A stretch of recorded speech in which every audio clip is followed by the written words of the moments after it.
Hello दोस्तों, स्वागत है आपका हमारे यूट्यूब चैनल में। आज हम आपके लिए कुछ ऐसे महत्वपूर्ण प्रश्न लेकर आए हैं जो कि आपके लिए बहुत इम्पोर्टेंट है, जो कि आपके टीचिंग के एग्ज़ाम हो, नॉन टीचिंग के एग्ज़ाम हो, ऐसा कोई भी एग्ज़ाम हो जिसमें जीके का पोर्शन आता है, जनरल नॉलेज का पोर्शन आता है, उसके दृष्टिकोण से महत्वपूर्ण है। ये प्राचीन इतिहास के प्रश्न हैं जो कि हर एग्ज़ाम में देखने को मिलेंगे। पहला प्रश्न है हमारा कि मौर्य साम्राज्य की स्थापना किसने की थी। तो मौर्य साम्राज्य की जो स्थापना की थी वो चंद्रगुप्त मौर्य ने की थी। चंद्रगुप्त मौर्य ने की थी। चंद्रगुप्त मौर्य का पीरियड क्या था, पहले नंबर तो ये जान लेते हैं।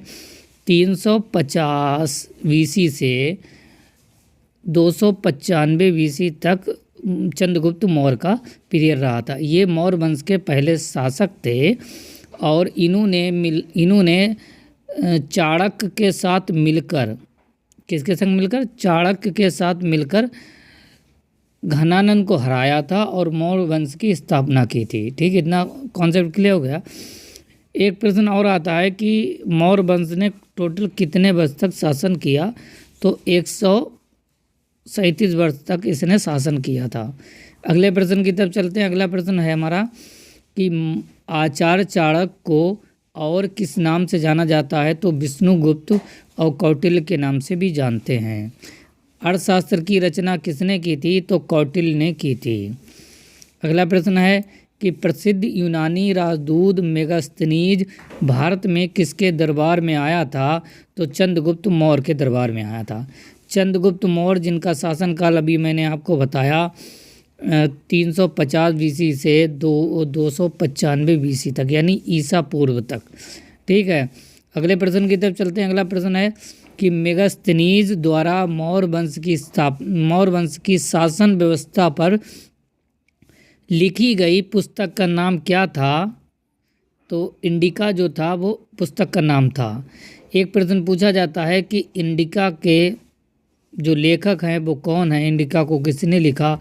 तो मेगास्थनीज ने लिखा। अगर एक प्रश्न और आता है कि मेगास्थनीज किसके शासनकाल में भारत आया था। ठीक है, किसके शासनकाल में आया था। तो मौर्य वंश के शासनकाल में आया था, और स्पेशली तौर पर चंद्रगुप्त मौर्य के।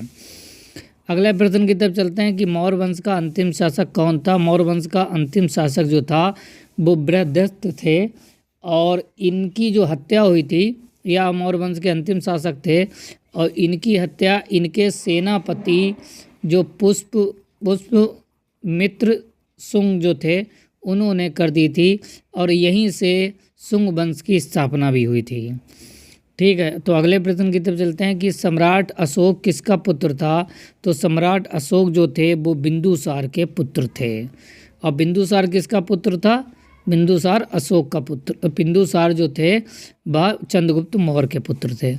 मौर्य वंश के किस शासक को देवना प्रिय और प्रियदर्शी की उपाधि दी गई है। तो सम्राट अशोक को दी गई है। किसको, सम्राट अशोक को दी गई है। अगले प्रश्न की तरफ चलते हैं। अगला प्रश्न है कि मौर्य साम्राज्य में प्रचलित मुद्रा का नाम क्या था। तो पण था।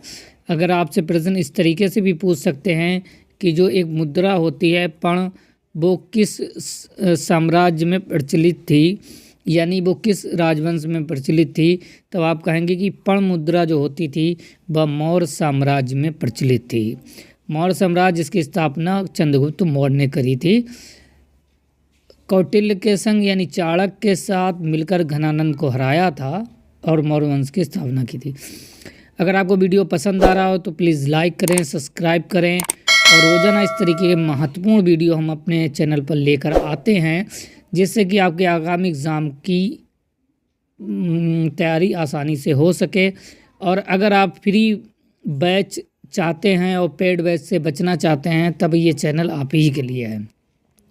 अगले प्रश्न की तरफ चलते हैं। अगला प्रश्न है हमारा, अगला प्रश्न है कि अशोक के अभिलेखों को सर्वप्रथम किसने पढ़ा था। सबसे पहले नंबर किसने पढ़ा था। तो जो सबसे पहले नंबर पढ़ा था वो जेम्स प्रिंसेप थे, जिन्होंने 1838 ईस्वी में पढ़ा था। ये प्रश्न जो है वो एनसीईआरटी से ऐसा का ऐसा ही उठा लिया गया है। एनसीईआरटी में आपको ये प्रश्न देखने को मिल जाएगा। अगला प्रश्न है कि कलिंग का युद्ध किस वर्ष हुआ था। तो कलिंग का जो युद्ध हुआ था वो 261 ईसा पूर्व हुआ था। अच्छा, कलिंग का युद्ध किस शासक द्वारा लड़ा गया? तब अशोक के द्वारा लड़ा गया। और कलिंग युद्ध के बाद जिसमें हजारों लाखों लोग मारे गए थे, उसके बाद ही अशोक का हृदय परिवर्तन हुआ और इन्होंने युद्ध को त्याग दिया। अगले प्रश्न की तरफ चलते हैं। एक प्रश्न और आता है कि कलिंग कहाँ है? तो कलिंग जो मौजूदा समय में है वो उड़ीसा में है। ठीक है, कहाँ है? उड़ीसा में। अगला प्रश्न है कि मौर्य काल में शिक्षा का सबसे प्रसिद्ध केंद्र कौन था? तो तक्षशिला जो था वो मौर्य काल में शिक्षा का एक सबसे महत्वपूर्ण केंद्र था। अगले प्रश्न की तरफ चलते हैं। अगला प्रश्न है हमारा कि मौर्य काल में सीता से क्या तात्पर्य है? राजकीय भूमि से प्राप्त जो कर होता था, जो टैक्स होता था, उसको सीता कहकर जाना जाता था। किस मौर्य शासक के शासनकाल में डायमेकस भारत आया था? बहुत महत्वपूर्ण प्रश्न है, इसको आप नोट डाउन कर लीजिए कि डायमेकस जो था वो भारत किसके शासनकाल में आया था? तो बिंदुसार के शासनकाल में आया था। किसके शासनकाल में आया था? बिंदुसार के शासनकाल में।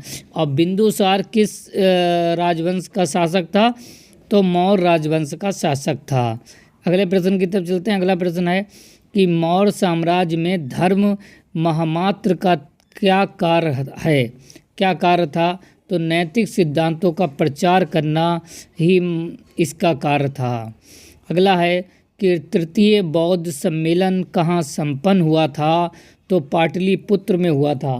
पाटलिपुत्र जो मौजूदा समय में जिसको हम पटना के नाम से जानते हैं, पटना जो कि बिहार में है और बिहार की राजधानी है। अगले प्रश्न की तरफ चलते हैं। अगर आपको वीडियो पसंद आ रहा हो तो प्लीज़ सब्सक्राइब कर लीजिए और पेड बैच से बचिए और हमारे चैनल पर बिल्कुल फ्री में हर तरीके के वीडियो पाकर अपनी जॉब के सफ़र को आसान कीजिए। अगले प्रश्न की तरफ चलते हैं कि ग्रीक शासक सेल्यूकस को किस मौर्य शासक ने पराजित किया था? तो चंद्रगुप्त मौर्य ने किया था। चंद्रगुप्त मौर्य जिसका शासन पीरियड जो था वो मैं अभी ऊपर बता चुका हूँ, एक बार मैं फिर से बता देता हूँ। 350 ईसा पूर्व से 295 ईसा पूर्व तक।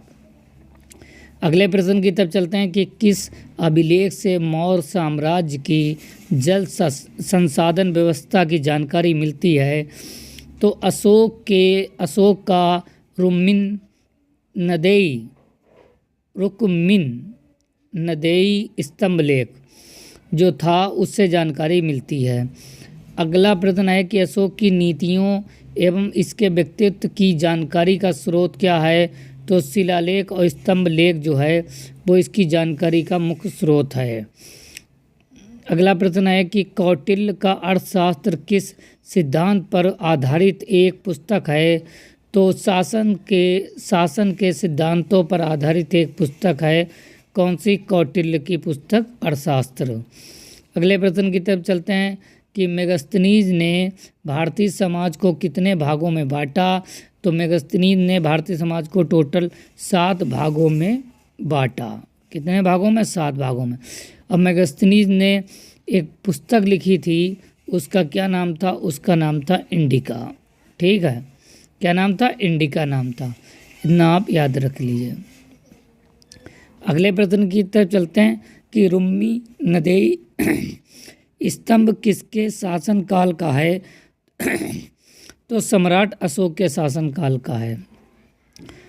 अगला है कि मौर्य प्रशासन के संवाददाता को क्या कहा जाता था? तो प्रतिवेदक कहा जाता था। कौन सा मौर्य शासक जैन संत भद्रबाहु का समकालीन था? तो चंद्रगुप्त मौर्य थे, जिन्होंने ही मौर्य वंश की स्थापना की थी। अगला प्रश्न है कि अशोक का समकालीन मिस्र का राजा था, कौन था? अलेक्जेंडर था। असल में अलेक्जेंडर को हम लोग सिकंदर के नाम से भी जानते हैं। अगला प्रश्न है कि किस अभिलेख में चंद्रगुप्त मौर्य एवं अशोक दोनों का नाम उल्लिखित है, यानी दोनों का नाम मिलता है? उस अभिलेख का नाम है रुद्रदामन के जूनागढ़ अभिलेख। ठीक है, ये बहुत महत्वपूर्ण प्रश्न है, इसको आप नोट डाउन कर लीजिए। अगला प्रश्न है हमारा कि किस मौर्य शासक को अमित्रघात के नाम से जाना जाता है? तो बिंदुसार को अमित्रघात के नाम से जाना जाता है। ये प्रश्न यूपी पीसीएस का भी है और ये प्रश्न लास्ट टाइम सीजीएल में भी पूछा गया था और यूजीसी नेट में भी पूछा गया था।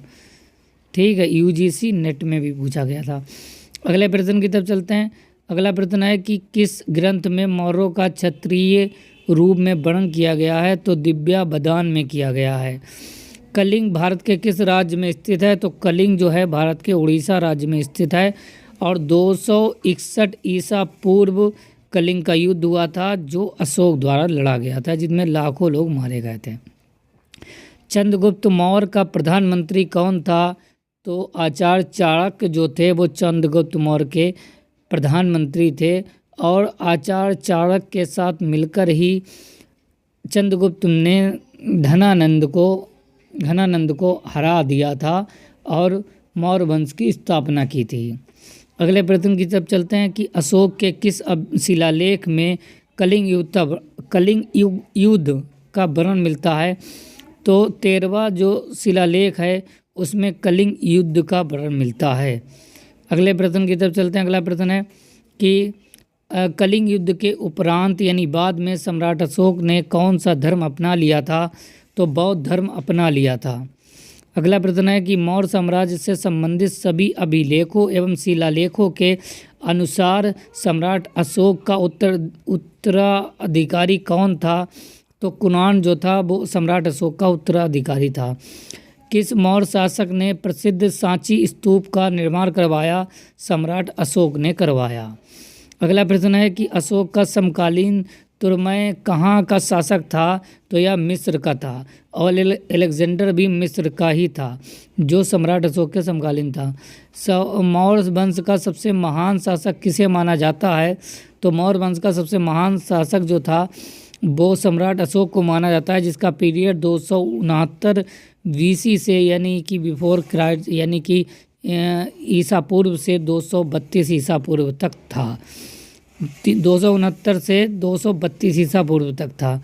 अगला है कि किस मौर्य शासक ने धम्म नीति का प्रतिपादन किया?